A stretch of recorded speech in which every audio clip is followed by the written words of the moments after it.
ആഹാ, madam എണീറ്റോ? നേരെ ഒരുപാടായി സച്ചേട്ടാ. 9 മണിയായി. അയ്യോ, താൻ എണീക്കണ്ട, കിടന്നോ.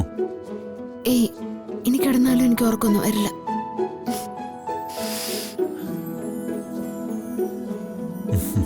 എങ്കിലേ താൻ ആ ചായ എടുത്തു കുടിക്കേ.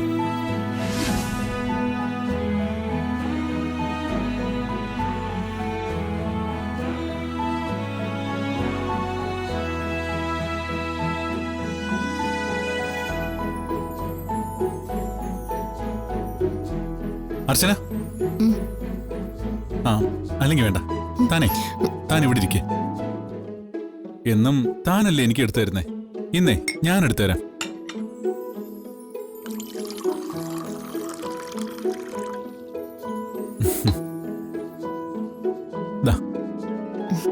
Thank you സച്ചേട്ടൻ.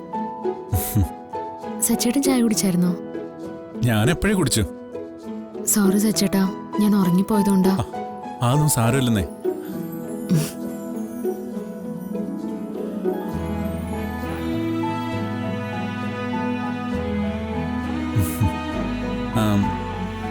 അല്ലെങ്കിൽ ഞാനിന്ന് ലീവ് എടുത്താലോ? എന്തിന്? തനിക്ക് വയ്യാതിരിക്കല്ലേ? ഇപ്പൊ കുഴപ്പമൊന്നുമില്ല, സച്ചേട്ടൻ പോയിക്കോ.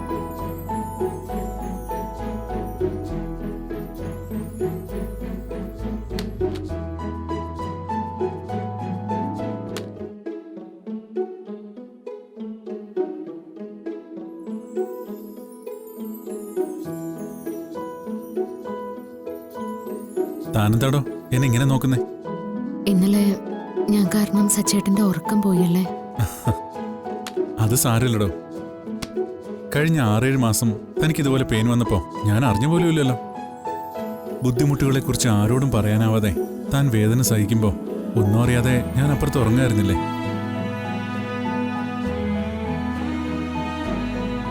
ഇനി എന്താ ആലോചന?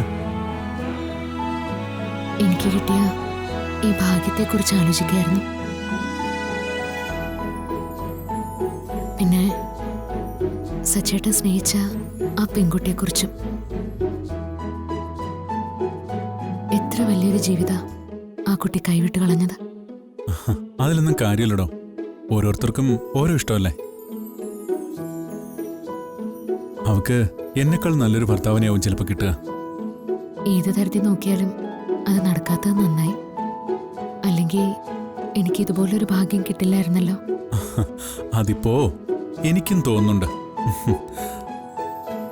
അതല്ലേ ഞാൻ ഈ രീതിയിലൊക്കെ സംസാരിക്കുന്നേ. മുമ്പായിരുന്നെങ്കിൽ അവളുടെ കാര്യം പറയുമ്പോ തന്നെ കരഞ്ഞോടണം. പിന്നെ കരഞ്ഞലമ്പായി എന്തെല്ലാം. ഇപ്പൊ എന്താ വിഷമൊന്നും ഇല്ലാത്ത? ആ വിഷമം ഈ ഇരിക്കുന്ന സ്നേഹം കവർ ചെയ്ത് പോകുന്നുണ്ട്. ഈ സ്നേഹത്തിനിടയ്ക്ക് എപ്പോഴാ സങ്കടങ്ങൾ ഓർക്കാൻ സമയം? ചായ ബാക്കിയുണ്ട്, കുടിച്ചേ. എനിക്ക് മതി.